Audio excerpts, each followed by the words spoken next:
Bro trailer ఇందాకే చూసిన. Trailer goose bomb తెప్పించేస్తుంది అంతా కూడా. ఇప్పుడే చూసిన. అసలు జనాలు చూడాల్సిన సినిమా ఇదన్నా. ఆ పుష్ప కాదు, వేరే ఇప్పటివరకు వచ్చిన నేను చూసిన సినిమాల్లో కావచ్చు, జస్ట్ ట్రైలర్ చూస్తేనే అర్థమైపోయింది చూడాల్సిన సినిమా ఇది. పిచ్చిరా కొడుకులు ఏదేదో సినిమాలు చూస్తున్నారు, అసలు చూడాల్సిన సినిమా ఇదిరా బాబు అని చెప్పాలనుకుంటున్నాను. మీకు చెప్పాలనుకుంటున్నా.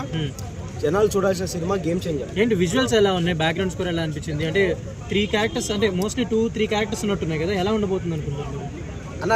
ఈ క్యారెక్టర్ పరంగా చూసుకుంటే అన్న, ఇప్పటివరకు రామ్ చరణ్ చూసిన ఫస్ట్ మూవీ నుంచి ఇప్పటివరకు చేసిన మూవీస్ అన్ని క్యారెక్టర్స్ దీంట్లో ఉన్నట్టు అనిపించింది నాకు ట్రైలర్లో.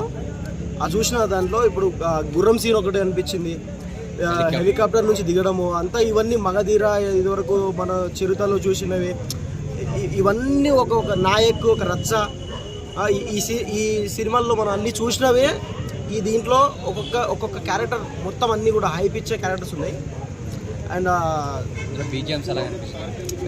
బీజిఎమ్స్ ఇవన్నీ గుడ్ అన్న. మనం చూడాల్సిన సినిమా, సినిమా ఎవడన్నా చూడాల్సిన సినిమా ఏంటంటే వెనకాల బీజిఎం ఎట్లా వస్తుందా ఇది కాదు, అసలు కంటెంట్ ఏముంది, దీని ద్వారా ఏం చెప్పగలుగుతున్నారు.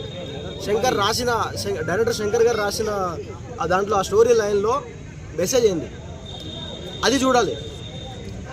ఇదివరకు వచ్చిన సినిమాల్లో ఇది బెస్ట్ సినిమా అన్న. సో ట్రైలర్ షార్ట్స్ అన్ని నచ్చాయి అంటే అన్న? పుష్ప 2ని బ్రేక్ చేస్తుంది అంటే ఇప్పుడు మన దేశంలో ఏడుస్తున్న ఈ సంత ఏంటంటే, ఒక స్మగ్లర్కి ఒక దొంగ మూవీ ఏదన్నా అరే నేను కోసుకొని వీడియో పెడితే 100 మంది లైక్ చేస్తారు. అంటే మనం అర్థం చేసుకోవాలన్న, సినిమా ఏది చూడాలి ఏది చూడొద్దు అనేది. ఇప్పుడు గేమ్ చేంజర్ లాంటి సినిమాలు మళ్ళీ రావాలంటున్నా? గేమ్ చేంజర్ లాంటి సినిమాలే కావాలి.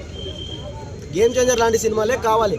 జనాలకు చెప్పేది ఏంటంటే, ఇలాంటి సినిమాలు చూడండి రా బాబు, ఇలాంటి సినిమాలు చూసి బాగుపడండి.